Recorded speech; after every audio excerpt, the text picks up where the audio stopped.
Yes, welcome back दोस्तों students. आगे हम पढ़ने वाले हैं 12th क्लास का next topic, that is cyclotron. Magnetic जो फील्ड आप पढ़ रहे हैं, मैग्नेटिक इफेक्ट्स जो आप पढ़ रहे हैं चार्ज का, उसमें बहुत इंपॉर्टेंट टॉपिक है। साइक्लोट्रॉन बेसिकली नाम है एक डिवाइस का। क्या है? डिवाइस। ठीक है, अब डिवाइस बनाई है तो डेफिनेटली कोई ना कोई यूज़ आती होगी। वो तो क्या यूज़ आती है बेटा? ये देखिए, इसके नाम को भूल जाओ, बस सिंपल सा एक कॉन्सेप्ट ध्यान रखना है कि क्यों चाहिए थी ये। Sometimes we have to study about nucleus. Nuclear physics का पार्ट है एक छोटा सा।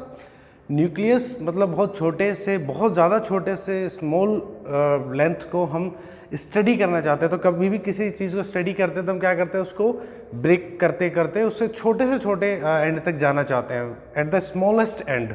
तो हमें न्यूक्लियस को ब्रेक करना होता है। न्यूक्लियस ब्रेक कब होगा? जब अब हथौड़ा लेके तो हम ब्रेक नहीं कर सकते, राइट। तो हम क्या करते हैं, किसी एक पार्टिकल को, पॉजिटिवली चार्ज पार्टिकल को, जो हैवी पार्टिकल होगा, ठीक है, जिसके पास थोड़ा ठीक मास होगा, वो जाके उसको न्यूक्लियस को हिट करें।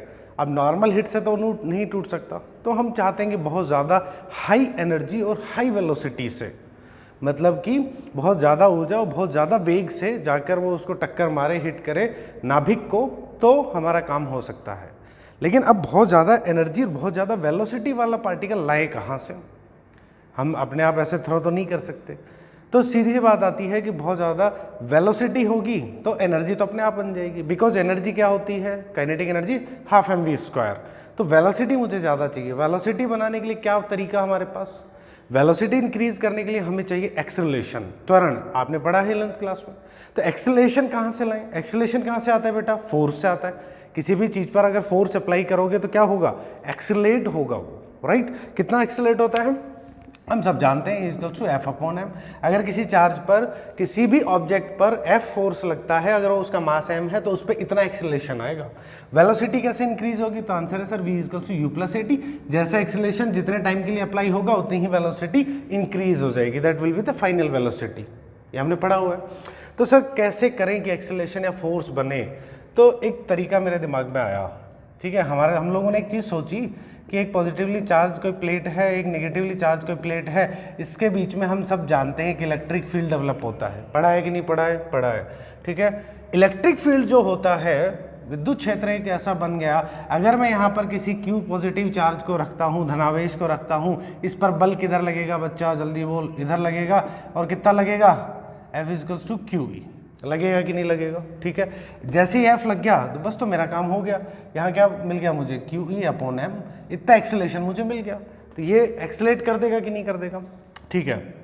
अब मैं चाहता हूँ कि बहुत ज़्यादा तेज़ एक्सेलरेशन मिले मुझे, है ना। बहुत ज़्यादा देर तक फोर्स लगता रहेगा, तब क्या होगा मेरे पास? तो आंसर है सर, ज़्यादा देर तक फोर्स लगेगा तो ज़्यादा देर तक एक्सेलरेशन लगेगा, और ज़्यादा देर तक एक्सेलरेशन लगेगा तो ज़्यादा मुझे वेलोसिटी मिल जाएगी, राइट। तो अब ज़्यादा देर करने के लिए तो मैंने क्या सोचा, ये जो प्लेट्स पास पास रखी थी, अब तो इतनी देर तक के लिए फोर्स लगा रही थी, जैसे ही यहाँ से निकला तो फिर क्या हुआ? तो आंसर है सर, उसके बाद फोर्स अप्लाई होना बंद। तो मैंने सोचा कि भाई इसको थोड़ा देर, ज़्यादा देर तक इसको अप्लाई करते हैं फोर्स। इस वाली प्लेट को मैंने उठा के यहाँ रखा। अब जैसे ही यहाँ रखा, अब मुझे क्या मिल गया? T टाइम बढ़ गया, क्योंकि L बढ़ गया। देखो बीच की जो टाइम, मैंने प्लेट को दूर रखा तो ज़्यादा देर तक इसमें ट्रैवल करेगा। ज़्यादा देर तक अगर बच्चा ट्रैवल करेगा तो ज़्यादा देर तक फोर्स लगेगा, ज़्यादा देर तक फोर्स लगेगा, ज़्यादा देर तक एक्सेलरेशन लगेगा। तो हम खुश हो गया। लेकिन अब खुश नहीं होने का।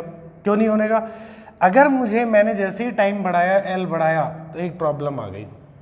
वो प्रॉब्लम ये आ गई कि जैसे ही अपन जानते हैं E का फॉर्मूला क्या होता है? V/L, दोनों के बीच में पोटेंशियल डिफरेंस इनटू लेंथ। जैसे ही अपन ने बच्चा L जो है, सॉरी, V=EL होता है, तो सो E will be V/L, sorry, V/L, potential upon length. तो L जैसे ही इंक्रीज करूंगा प्लेट्स के बीच में, तो इलेक्ट्रिक फील्ड कैसा हो जाएगा? डिक्रीज हो जाएगा। इलेक्ट्रिक फील्ड अगर डिक्रीज हो गया तो फोर्स भी डिक्रीज, एक्सेलरेशन भी डिक्रीज। अगर एक्सेलरेशन कम है तो मेरी वेलोसिटी तो धीरे धीरे बढ़ेगी। भाई एक्सेलरेशन ज़्यादा होगा तभी तो क्या होगा? तभी तो हमारा जो वेलोसिटी है जल्दी से बढ़ेगा। तो ये तो प्रॉब्लम होगी कि मैं जैसे ही टाइम बढ़ाना चाहता हूँ तो क्या हो जाता है? इलेक्ट्रिक फील्ड कम हो जाता है। तो पर्पज़ पूरा नहीं हुआ। पर्पज़ क्या था? कि वेलोसिटी को ज़्यादा से ज़्यादा बढ़ाना। तो मैंने सोचा कि ज़्यादा देर फोर्स लगवाता हूँ, ज़्यादा देर जैसी फोर्स लगाया तो फोर्स की वैल्यू कम हो गई। प्लेट्स को पास में रखता हूँ तब इतनी सी दूर में बस इतने से कुछ छोटे से टाइम के लिए फोर्स लगता है, फिर मैं आगे निकल, तो उतनी देर में तो मेरी वेलोसिटी उस लेवल पे नहीं पहुंचती कि जो मैं चाहता हूँ बहुत ज़्यादा इंक्रीज हो जाए। तो अब कुछ ऐसा करें, ये मैं बेसिक बात बता रहा हूँ, रूट लेवल की बात कि साइक्लोट्रॉन क्यों जरूरत पड़ी, व्हाट इज साइक्लोट्रॉन, ध्यान से समझिए। मैं कुछ ऐसा अरेंजमेंट कर दूं, ऐसा इंतजाम कर दूं कि ये प्लस माइनस वाली प्लेट्स हैं, ठीक है, इधर माइनस है इधर प्लस है, कुछ ऐसा हो जाए कि सपोज यहाँ जीरो वेलोसिटी से चार्ज भाग के गया वी हो गई, अब किसी तरह इस चार्ज को इसी वेलोसिटी से उठा के यहाँ रख दूं और फिर से ऐसे भाग जाए, तो v था ये 2v हो, फिर इसको उठा के यहाँ रख दूं किसी तरह और फिर यहाँ से 2v से भागे फिर 3v हो जाए, फिर 3v को उठा के यहाँ रख दूं फिर भाग कर 4, मतलब क्या कर रहा हूँ मैं, बार बार इस चार्ज को देखो ऐसे गया फिर उठा के इसको बार बार इस इलेक्ट्रिक फील्ड से पास कराऊंगा। एक बार गया v, फिर अगली बार 2v 3v 4v, वेलोसिटी क्या होती जाएगी, इंक्रीज हो जाएगी। क्या किया मैंने, बार बार इलेक्ट्रिक फील्ड में से इसको पास करवाया, इसमें से गुजारा उसको बार बार। ऐसा करने का कुछ इंतजाम बन जाए तो फिर पॉसिबल है कि हमारा कुछ वेलोसिटी बढ़ने वाला जो डिमांड है वो पूरा हो जाए, राइट। तो इसी का इंतजाम करने के लिए बेटा हम लोगों ने एक डिवाइस जो है उसको पढ़ना सीखा, उसको बनाया गया साइक्लोट्रॉन। साइक्लोट्रॉन उस डिवाइस का ही नाम है, उस युक्ति का नाम है।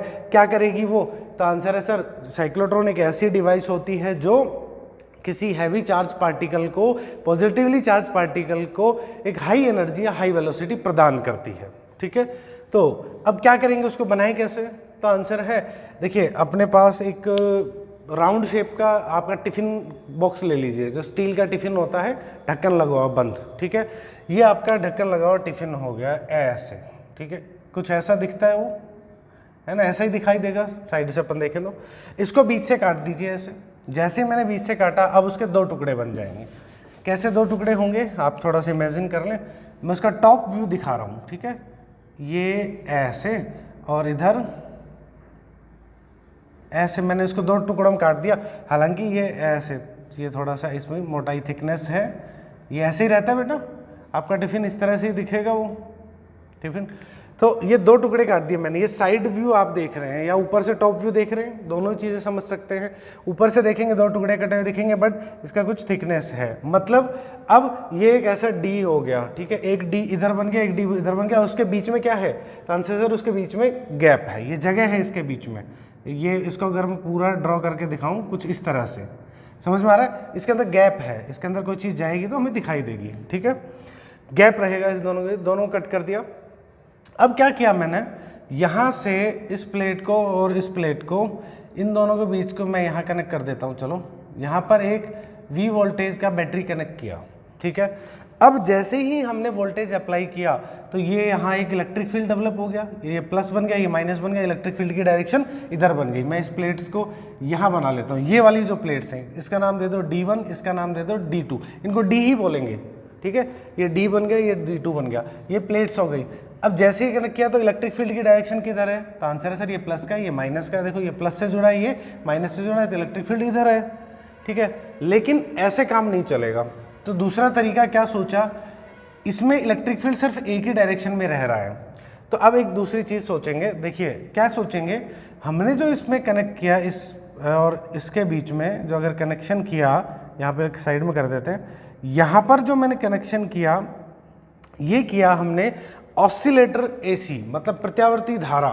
प्रत्यावर्ती धारा या AC करंट का मतलब क्या होता है, जिसकी पोलैरिटी बदलती रहती है, उसकी एक फ्रीक्वेंसी होती है। मतलब अगर इसका ये टर्मिनल प्लस है, ये माइनस है, तो अगले ही सेकंड क्या होगा, ये माइनस होगा, ये प्लस होगा, और इसकी फ्रीक्वेंसी होती है अप टू 10⁻⁶ हर्ट्ज। मतलब एक सेकंड में इतनी बार ये क्या कर लेता है बेटा, उतनी ज़्यादा बार ये अपनी पोलैरिटी चेंज कर सकता है। मतलब एक बार ये प्लस टर्मिनल बना तो ये प्लस बन गया, अगले ही सेकंड क्या होगा, ये माइनस बन गया तो ये माइनस बन जाएगा। तो भैया ये एक बार प्लस, ये माइनस, ये माइनस, ये प्लस माइनस, दोनों चेंज होते रहते हैं। अब ये हमारे ऊपर होता है, हम इसको किस तरह से सेट करना चाहते हैं कि कितना इसकी वैल्यू रखें, तो वी कैन मैनेज इट, ठीक है, जैसा ज़रूरत होगा वैसा कर लेंगे। तो कहने का मतलब क्या हुआ, जब ये प्लस है ये माइनस है तो इलेक्ट्रिक फील्ड इधर, अगले ही सेकेंड कुछ देर में क्या हुआ, माइनस ये बन गया, ये प्लस बन गया सपोज, तो इलेक्ट्रिक फील्ड किधर बन गया, आप बोलोगे सर इधर बन गया, हाँ या ना भाई, आपका जो आपने वोल्टेज जो अप्लाई किया है वो एसी वोल्टेज है, वोल्टेज का वैल्यू सेम रहेगा, बस डायरेक्शन बदलता रहेगा। तो यही हाँ होता है। हमने जैसे ही, अब ध्यान से समझिए, जैसे ही मैंने यहाँ पर सोर्स, एक सोर्स लेते हैं, कोई भी हीटिंग मटेरियल ले लेंगे, जैसे हीट देंगे वहाँ से एक पॉजिटिव आयन निकल के भागेगा। तो जैसे ही ये अब बाहर निकला, ये मान लो मेरा ये रहा एक ion positively charge, positive charge है, सिंपल ये समझो। इस पर फोर्स किधर लगेगा? तो आंसर है सर, शुरुआत में सपोज ये पॉजिटिव टर्मिनल था, ये नेगेटिव था, इस पर एक फोर्स लगा ऐसे। जैसे ही फोर्स लगा, इसका एक्सेलरेशन बढ़ा, वेलोसिटी बढ़ी, ये यहाँ पहुँच गया।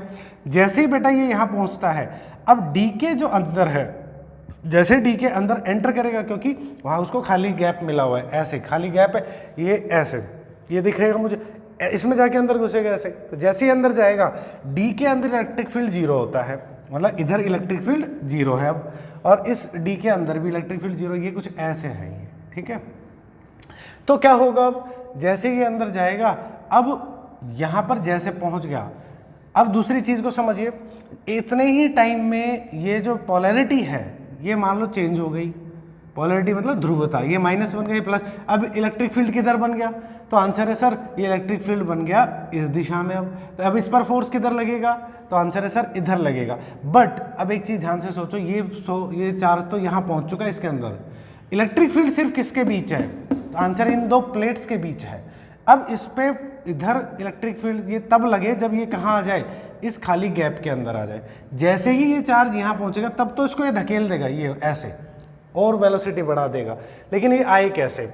उसके लिए अब ध्यान से समझिए, हमने बेटा अब इस पूरे साइक्लोट्रॉन को, इस पूरे अरेंजमेंट को नॉर्थ और साउथ पोल, मतलब चुंबकीय क्षेत्र, मैग्नेटिक फील्ड, हमने जैसे ये साइक्लोट्रॉन हॉरिजॉन्टल एक सतह पर रख दिया क्षैतिज, ऊपर और नीचे हमने क्या लगा दिया? नॉर्थ और साउथ पोल मैग्नेट, चुंबक लगा दिए।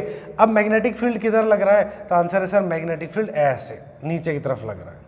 समझ में आ रहा है कि नहीं आ रहा? अब मैग्नेटिक फील्ड सारे में से पास होके जा रहा है, तो ये देखो हॉरिजॉन्टल, ये ऐसे रखा है, मैग्नेटिक फील्ड इसमें से पास होके जाएगा। मतलब ये मेरा एक डी ऐसे है, एक डी इधर है, उसमें से ऊपर से नीचे ऐसे मैग्नेटिक फील्ड पास होते जा रहा है। अब ध्यान से इमेजिन करो, जैसे ही ये ऐसे गया, ठीक है, यहाँ जैसे गया बेटा, ये इलेक्ट्रिक फील्ड की वजह से ऐसा गया, जैसे ही अंदर पहुंचा इलेक्ट्रिक फील्ड जीरो हो गया, बट मैग्नेटिक फील्ड है क्या? तो आंसर है सर है। कैसे? देखो V ऐसे गया, ये मैग्नेटिक फील्ड को देखो कैसे है, ये V ऐसे गया, मैग्नेटिक फील्ड ऐसे है। अब देखो दोनों के बीच एंगल 90 डिग्री, और आपने एक चीज़ पढ़ी है कि जैसे ही एंगल 90 डिग्री होता है V और B के बीच, वेलोसिटी और मैग्नेटिक फील्ड के बीच कैसा मोशन होता है? जल्दी बोल। Circular motion. पिछले चैप्टर में पढ़ा कि नहीं पढ़ा? जैसे ही ये गया ऐसा, और जैसे ही इलेक्ट्रिक फील्ड ऐसा आया, ये तुरंत यूं घूम गया। समझ में आ रहा है? ऐसे। तो ये जैसे ही हम पहुंचा, इसको सर्कुलर मोशन स्टार्ट हुआ, और जैसे ही ये यूं घूमा, बेटा एक बात ध्यान से देखो, जैसे ही यहाँ ऐसा घूमा, ऐसे के ऐसे तुरंत क्या हो गया, यहाँ पर इतनी ही देर में देखो, आधा साइकिल अंदर यहाँ पूरा होता है और आधा साइकिल अंदर यहाँ पूरा होता है। जैसे ही यहाँ ये पहुँचा, मतलब कि ये जैसे ही गया था बेटा, ये तुरंत क्या होगा, ऐसे घूमा, घूमते ही वापस यहाँ आया, तब इलेक्ट्रिक फील्ड किधर बन चुका? आधे टाइम के लिए तो इलेक्ट्रिक फील्ड इधर था, आधे टाइम के लिए हमने तुरंत सेट क्या किधर कर दिया? इधर। इसको तेजी से ऐसे फेंकेगा वो। समझ में आ रही है बात? जैसे ही यहाँ आया, अब अंदर जैसे यहाँ पहुँचा, इलेक्ट्रिक फील्ड जीरो, बट अभी मैग्नेटिक फील्ड ऐसे, फिर से क्या करेगा ये? फिर से ऐसा घूमेगा। समझ में आ रही बात? जैसे ये घूमा, इतनी देर में हमने फिर से पोलैरिटी बदल दी, ये माइनस कर दी, अब इसको फिर ऐसे पुश करेगा, ये ऐसे फिर जाएगा, फिर एक सर्कल घूमेगा, फिर सीधा ऐसा आएगा, पोलैरिटी बदलती रहती। मतलब आधे साइकिल जितने टाइम ये ऐसे इसको फेंका और जितनी देर में घूम कर आया, मतलब आधा साइकिल पूरा किया, इतनी देर में पोलैरिटी बदल दी। मतलब टोटल अगर टाइम t लगता है तो t/2 टाइम में आधा साइकिल और t/2 टाइम में ये आधा साइकिल। तो हर t/2 टाइम पर क्या हो रहा है? तो आंसर है सर, पोलैरिटी बदलती जा रही है। ये हमने गैप ज़्यादा दूर बनाया है, हालांकि ये बहुत पास पास होते हैं। तो क्या होगा, जैसे ही ये ऐसे घूमा, ये ऐसे यहाँ आएगा, फिर क्या होगा अगली बार? अब अगली बार इसी रास्ते पे नहीं, हल्की सी इसकी रेडियस बढ़ेगी, क्योंकि देखो जीरो वेलोसिटी v हो चुकी थी, v से ये v था, ये 2v हो गया, अब वेलोसिटी बढ़ के आई, फिर अब जैसे वेलोसिटी बढ़ी तो रेडियस बढ़ेगी। कैसे पता? तो हमने पढ़ा हुआ है सर, क्योंकि सर्कुलर मोशन में पिछला टॉपिक पढ़ा था, QVB इक्वल्स टू क्या होता था? mv² अपॉन r, r की वैल्यू क्या होती है? mv/qb। अगर v बढ़ता है तो r बढ़ेगा कि नहीं बढ़ेगा, ये पिछले टॉपिक में पढ़ा था। जैसे जैसे v बढ़ेगा तो ये सर्कुलर मोशन, देखो पहले इतना सा सर्कुलर था, ये ऐसे घूमेगा, फिर और बड़ा, फिर और बड़ा, ऐसे जितनी d में जगह है मैक्सिमम वेलोसिटी तक जाएगा। और यहाँ पर कहीं हमने क्या कर रखा है, जैसे ही ऐसे इतना बड़ा रेडियस हो गया टोटल बराबर, यहाँ हमने एक विंडो बना दी, ठीक है, एक खिड़की बना दी। जैसे ही इधर से आएगा यहाँ पर एक टनल बना देते हैं और यहाँ पर रख देते हैं हम न्यूक्लियस, ये ऐसे टकराएगा इसको। अब आप देख सकते हैं कितनी बार जल्दी ऐसे घूमता है और कितनी स्पीड वेलोसिटी से इसको टकराएगा, और वेलोसिटी ज़्यादा हो जाएगी तो एनर्जी बेटा हाफ mv² हो ही जाएगी। समझ में आ रही है कि नहीं आ रही है बात? तो बेसिक सब प्रिंसिपल देखो, इसमें 3-4 चीज़ें करेंगे। कंस्ट्रक्शन ऐसे बनता है, ठीक है, सबको लिखेंगे अपन। फिर प्रिंसिपल क्या है, बार बार अगर किसी चार्ज को इलेक्ट्रिक फील्ड से पास कराया जाता है तो उसकी वेलोसिटी क्या हो जाती है, इंक्रीज हो जाती है। यही हमारा इसका प्रिंसिपल है, उसी को हमने यूज़ किया।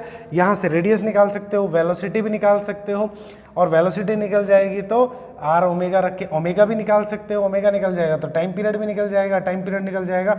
ये मैं दोबारा भी करके बता सकता हूँ, बट इसलिए नहीं कर रहा हूँ, प्रीवियस जस्ट पिछले लेक्चर में हमने ये सारी चीज़ें करी हैं। तो आपको अगर ये नहीं देखा है तो आप प्रीवियस वीडियो देखें, क्योंकि इसको फालतू एक्सटेंड नहीं करते हैं, सेम चीज़ें हम कर चुके हैं। सर्कुलर मोशन में क्या क्या रेडियस वगैरह आती हैं। तो ये होता है बेटा साइक्लोट्रॉन। बेसिकली क्या फ़ायदा किया हमने, बार बार इलेक्ट्रिक फील्ड से घुमाया। इलेक्ट्रिक फील्ड का काम क्या, वेलोसिटी इंक्रीज करना, वेलोसिटी बढ़ी यहाँ पहुँचा। उसके बाद मैग्नेटिक फील्ड का काम क्या, उसको चतुराई से वापस इलेक्ट्रिक फील्ड में भेज देना। वापस इलेक्ट्रिक फील्ड में जैसे ही सर्कुलर मोशन करा के भेजेगा तो इलेक्ट्रिक फील्ड का पोलैरिटी बदलने का काम किसका, ऑसिलेटर, इसको बोलते हैं दोलित्र। क्या करता है, एसी धारा, विद्युत धारा को, जो एसी करंट है उसको बदलता रहता है, एक बार ये प्लस एक बार ये माइनस। तो करंट को ये उस तरह से सेट करते हैं, देखो इसको बोलते हैं रेजोनेंस कंडीशन, कि जैसे ही ये घूमकर ऐसे यहाँ आए, अब इसको प्लस हो जाना चाहिए, उतने टाइम में यहाँ पहुँचा। अब जैसे ही ये आधे टाइम t/2 टाइम में घूमकर ये आए यहाँ आए तो इसको प्लस हो जाना चाहिए। तो ये ट्यूनिंग होती है, तो हम इसको बोलते हैं इस तरीके से इन स्टेप, मतलब दोनों का स्टेप साथ हो।